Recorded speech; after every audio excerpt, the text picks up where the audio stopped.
God is good. We got bumped off the internet, I believe, just now. Got off. But like I said, I'm sharing with you today from Luke chapter 15, prodigal son's story, the parable. Verse 10 says, Likewise I say unto you, there is joy in the presence of the angels of God over one sinner that repenteth. And he said, Jesus is speaking, a certain man had two sons. And the younger of them said to his father, Father, give me a portion of goods that falleth to me. And he divided unto them his living.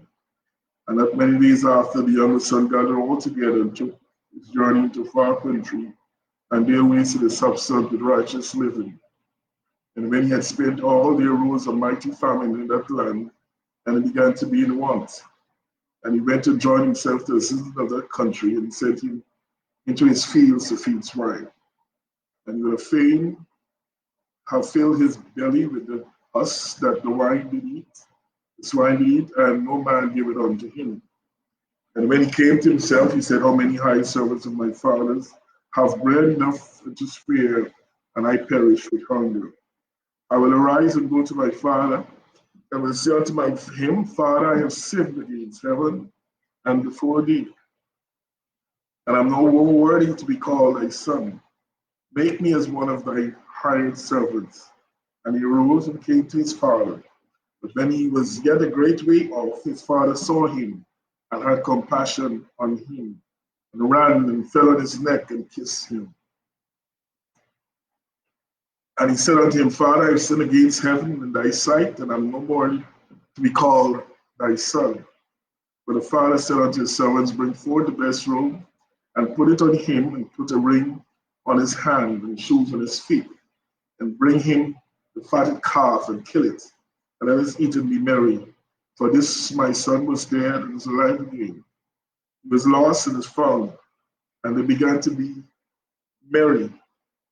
Now his eldest son was in the field, and he came and drew nigh to the house. He heard music and dancing, and called one of his servants, and asked what these things meant. And he said unto him, Thy brothers come. Thy father killed the fatted calf, because he had received him safe and sound. And he was angry, and would not go in. Therefore came his father out, and entreated him. And he answering said to his father, Lo, these many years do I serve thee, neither transgress I at any time thy commandments, and yet thou never givest me a kid, that I make merry with my friends. But as soon as this thy son come, which had devoured thy living with harlots, which thou hast killed for him the fatted calf.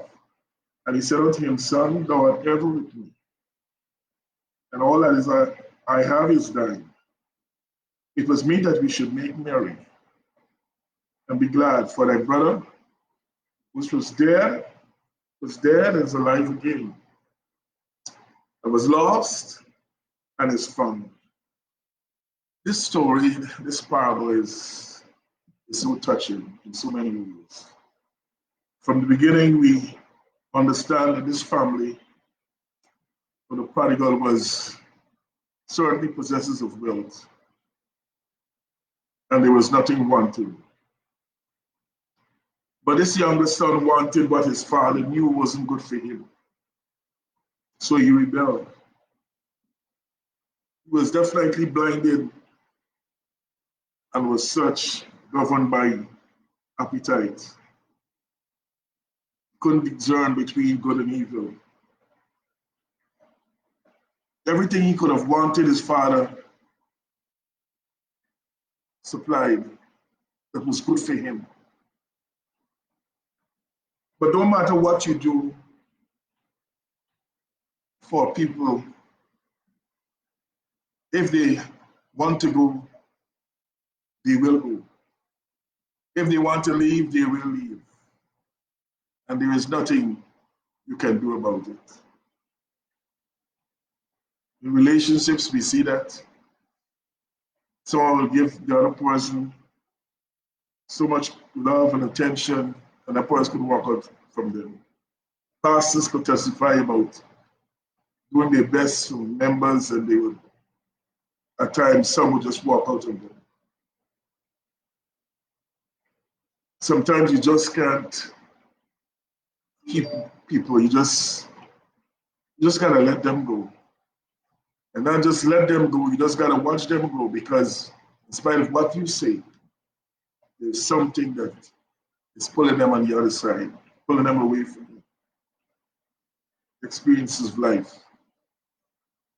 So he went, the son, he went to party with his friends, he did everything possible he felt would have given him happiness, joy. He had a lot of friends, I guess, but his money ran out. And same time his money was running out, his friends were running out too. He had to end up getting a job working with pigs. This is the last level any Jewish boy could come to. As you know, they have great problems with pigs. And to be at that state where you have to settle for that is the worst thing that could come and happen to you. But sometimes it takes us to be in such a place for us to come to ourselves. And it's from this place he awoke, he came to himself, and we hear the words, we hear his mind, and he said, "Here I am, perishing with hunger, and my father has so many souls that he's taking care of, and look where I am." And he decides that I'm going back home. I'm going to swallow my pride, whatever is left. I'm going to man up. I'm going to take responsibility for my actions. I'm going to blame nobody or nothing concerning why I left. It was my fault. I messed up big time.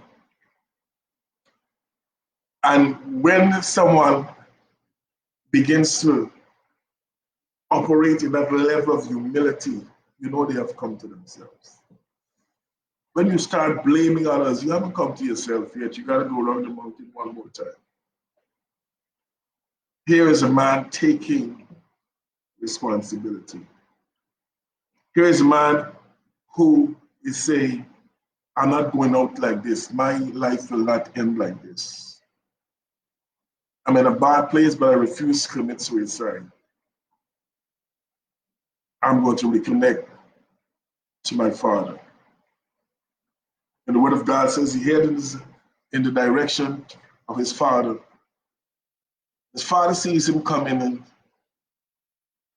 welcomes him, hugs him, kisses him.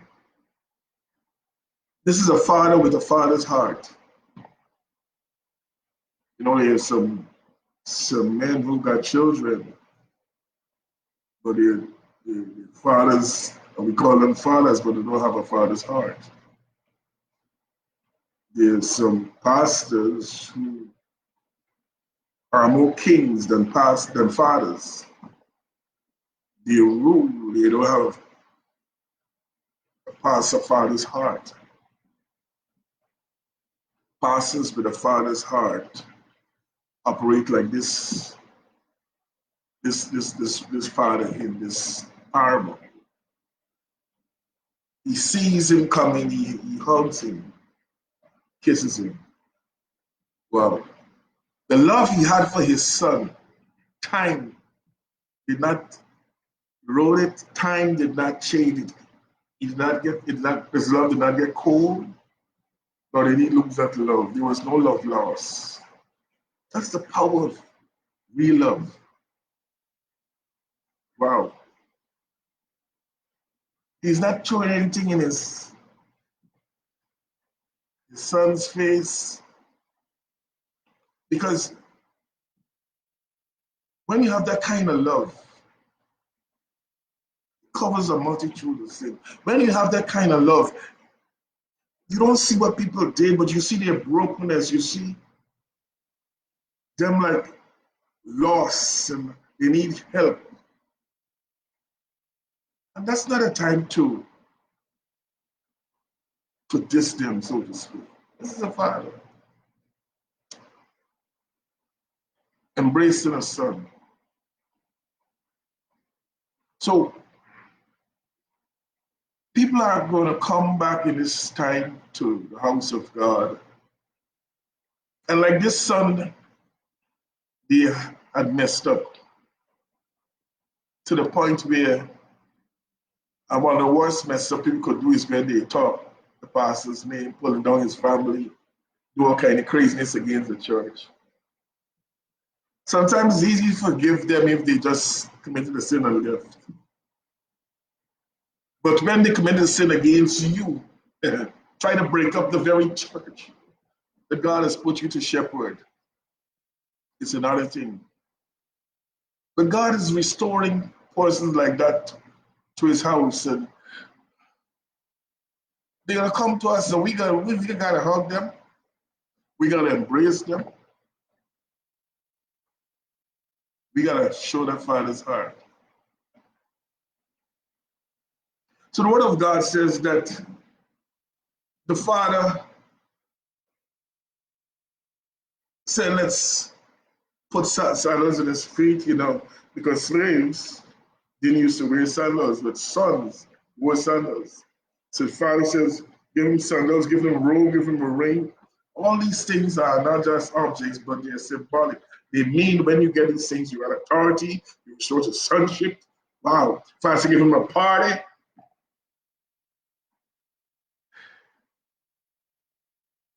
The word of God says his elder brother came out and heard the session, heard the music. And he said, what's happening there? And they told him, your brother. The word of God says, God, he's not going in. The father came out to him, and the father says, what's up? You're supposed to be, his brother's inside, he's supposed to be happy. Whatever.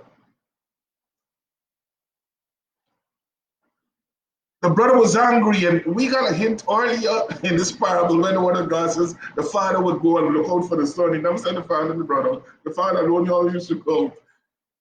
The brother got angry, and the brother began to talk and say, look, this your son, not my brother, this your son. He comes back and look who you acting with him. The brother problem is this. He says, look, he comes back to the church, he comes back to the house. Okay. But you give him sandals and a ring, they're too soon. You give him a robe. You give him this, you give him a party. He says not only too soon, too much. And this goes our team, too soon, too much. When God is getting ready to restore you, there are people on the outside, there are people that always be saying, too soon, too much. When you rise, people will say certain things, but rise anyway.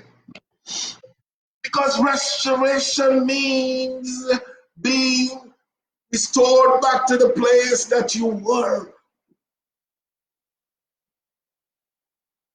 But I understand the big brother because I see it play out sometimes, in our churches, sometimes someone comes back to the church, we want to give him a year discipline. Then tell me, you can't pray for a whole year in the church. And they come back, but I don't believe we should encourage slackness and just this, that. But I'm talking sometimes we sin against the sinned. Sometimes our methods are too extreme. Sometimes there's no grace. Sometimes it seems like we got to walk on the grudge. We got to get self-satisfaction. In other words, that person, we're not studying their restoration. We're studying, I got to be healed first before I could take that, handle you. You know what's the sad part of it? That sometimes we never forgive that person. And so that person run right back over to the church. For years, we never. Here is this brother saying, This is too soon. This is too much. Give it some time, in other words. You want me to tell you something? Look, the younger son left the father. But what behavior of this elder brother, he's also saying to the father, I'm not with you in this. So here's my point. You could leave the father without leaving the house. Think about that. The younger son left the house. But the elder son said, I'm going to remain in this house, but I'm not with you in this. And there's so many churches that some people haven't left, but they're not with the man of God. They're not holding up his hands because certain things they didn't like. But they're going to stay in the house. I mean, if they're going to die, they go to heaven. They want backsliding, got no time for that. They're going to stay, but they're not loyal to their spiritual father because they can't understand his grace and his method. They see grace and call it compromise. The religious judgmental spirit, this self-righteous spirit. Who's hurt more? The father. And he could forgive.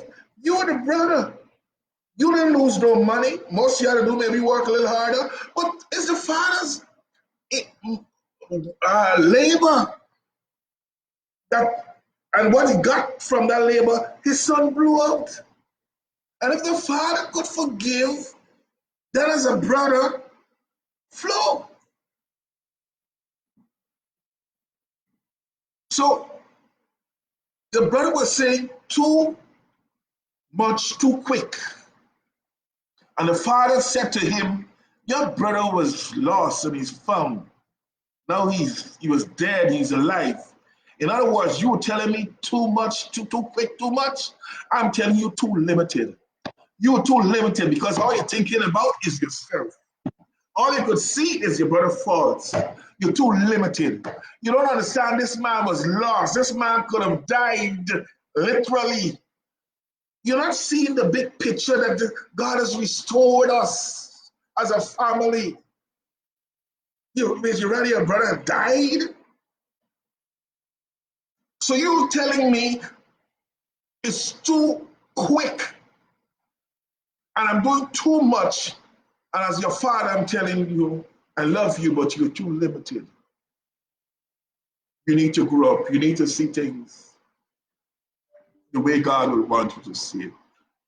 Stop looking at your personal photograph and see the big picture. The father welcomed the son, but the big brother. We have a lot of big brothers today in our churches, in our homes.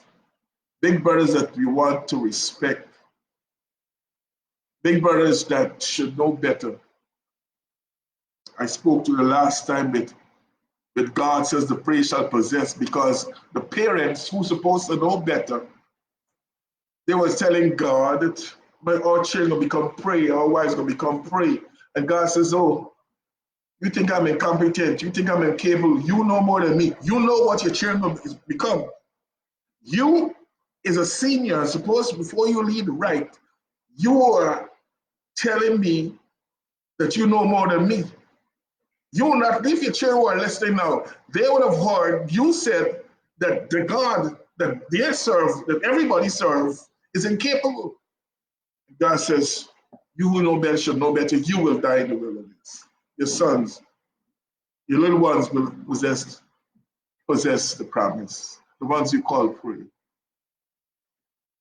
In this hour, I want to encourage fathers to be strong and embrace those who would come. But I want to talk to big brothers. The pain you feel, the embarrassment, the extra work you had to do, whatever. Remember, your father faced that same experiences and worse. And if he could forgive, humble yourself and forgive. If your pastor could embrace, you embrace. You can't say you walk with a man of God or a woman of God and you got a different vision. Any house that got two visions is division. Anybody that the two head is a freak. You have to be flowing with a man of God or a woman. So here it is, it's a great big party, but one person was refusing to go into the house to enjoy a party that they should have been enjoying big time. Because it's your brother, but he says, no, I'm going to have a little social distancing from my brother because right now I'm angry over it. Come on, man. I read something in the papers where one cricketer says to another cricketer, we're going to have some social distancing. Not by feet, but by miles.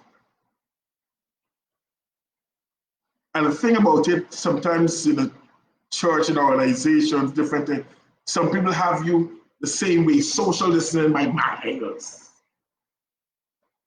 But social distancing is nothing new.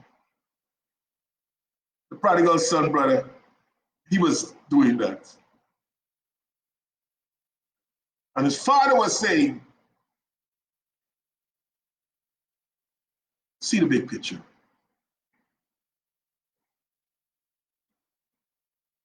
Brothers and sisters, as the father will receive, the word of God said there's great rejoicing of every soul that repenteth, every sinner that comes to the Lord. As heaven rejoices, let's rejoice with heaven.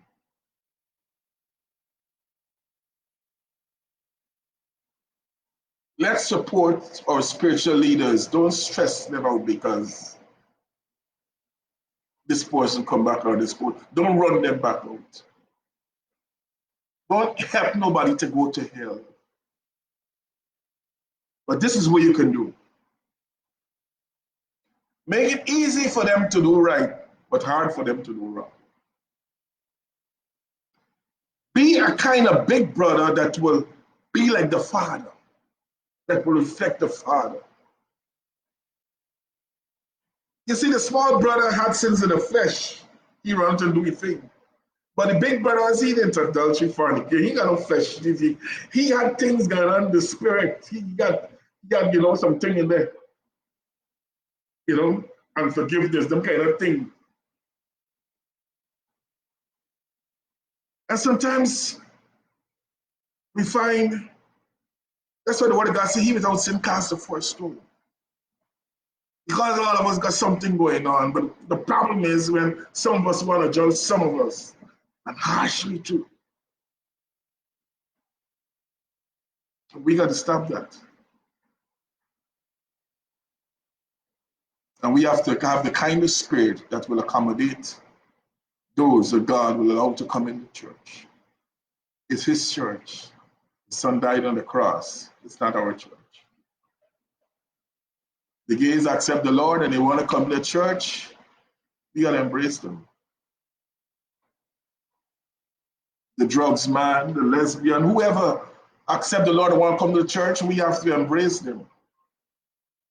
Yes, we will teach them later and talk about lifestyles or whatever, but you know something? You got to embrace them. You can't clean a fish before you catch the fish. You got to catch the fish first. Now, if you can clean a fish before you catch a fish, it's magic, buddy. So, brothers and sisters, in this hour, let's have a heart. Let's be forgiven. Let's ask the Lord to help us. Let's not only smile with people as they come around, but ask the Lord to really give the kind of love that will embrace them. It's sad to say some people are so bound that they don't forgive. They won't talk to you for years. And I want to talk to those who would now come back into the house of God or get back in the family. Don't worry with those who would behave a certain way, but pray for them. You don't need that stress though.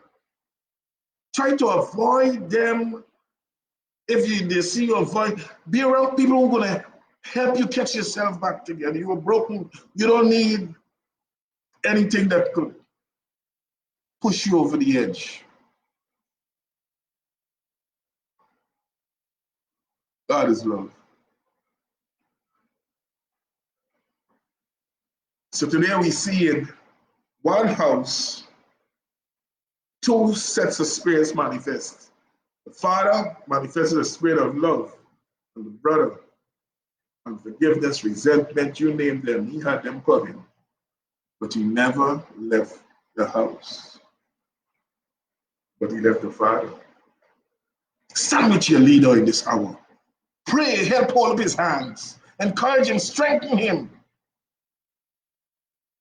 Be a Joshua and a Caleb to a Moses. Lift up his hands. Be an Elijah to Elijah. Come on, man. This is our time to encourage one another and be strong. To be strong and to be able to praise God and rejoice for giving the victory in this situation. So God bless you. The grace of God be with you. I pray the strength for our leaders and the big brothers and the fathers. And I say welcome home to all those who will come home. Welcome home. Welcome home. God bless you.